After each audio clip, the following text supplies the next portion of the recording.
नमस्कार दोस्तों, स्वागत है आपका मेरे YouTube चैनल भक्ति ज्ञान सागर में। और मैं रेखा सभी माताओं बहनों का हार्दिक स्वागत करती हूँ। आज नवरात्रि का द्वितीय दिवस है और आज हम सुनेंगे माता ब्रह्मचारिणी की कथा, उनकी पूजन विधि।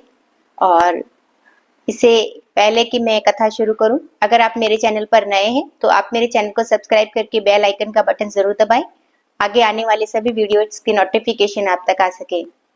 इससे पहले मैंने दुर्गा सप्तशती का जो पाठ है वो भी अपने चैनल पर डाल रखा है, आप उसे भी अवश्य सुने। ऐसा कहा जाता है कि माता को प्रसन्न करने के लिए यदि इन दिनों दुर्गा सप्तशती का पाठ सुना या पढ़ा जाए तो वो अति शुभ फल देने वाला होता है, तो आप उसे जरूर सुने। द्वितीय दिवस, नवरात्रि का द्वितीय दिवस यानी कि माँ ब्रह्मचारिणी का होता है। माँ ब्रह्मचारिणी एक हाथ में अक्षमाला और एक हाथ में कमंडलू लिए होती है। और ब्रह्मचारिणी का मतलब होता है तपस्या की देवी, यानी कि तप और आचरण की देवी।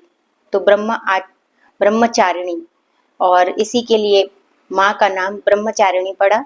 ऐसा माना जाता है कि हिमालय राज जो के घर माता ने पुनः जन्म लिया था और वही माता ने महादेव जी को पति रूप में पाने के लिए घोर तपस्या की और संगन वन में जाकर उन्होंने 1000 वर्ष तक फल और साग पत्र खाकर जो है घोर तपस्या की।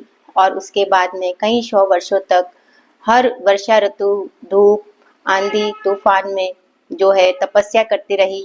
उसके बाद 3000 वर्ष तक उन्होंने गिरे हुए बिल्व पत्र खाकर जो है महादेव जी की तपस्या की। उसके बाद पुनः उन्होंने 1000 वर्ष तक पत्ते और साग खाना भी बंद कर दिया। इस वजह से माँ का नाम अर्पणा भी पड़ा।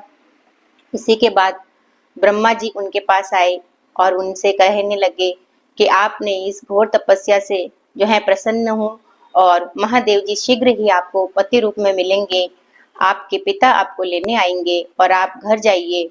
और थोड़ी दिन बाद ही जो है उनके पिता उन्हें लेने आते हैं और माता घर आ जाती है। उसके बाद महादेव जी के साथ धूमधाम से उनका विवाह होता है।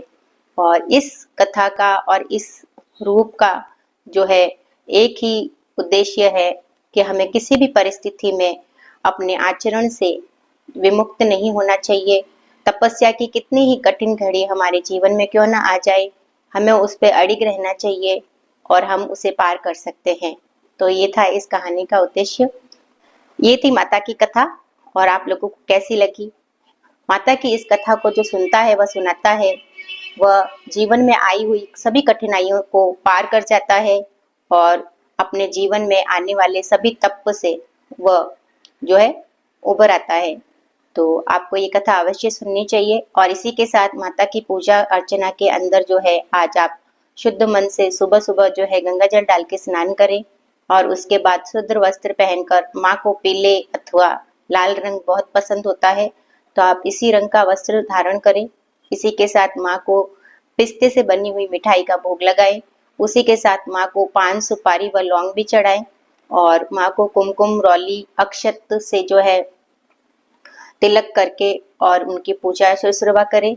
और पुष्पों के अंदर माँ को लाल पुष्प व पीले पुष्प चढ़ाएं। और इसी प्रकार आप माँ को प्रसन्न कर सकते हैं। ऐसा माना जाता है कि ब्रह्मचारिणी माता को जो प्रसन्न करते हैं उनके जीवन में आई सभी कठिनाइयां दूर होती है। तो इसी के साथ मिलते हैं अपने अगले वीडियो में माँ के अगले स्वरूप की कथा के साथ। जय माता दी।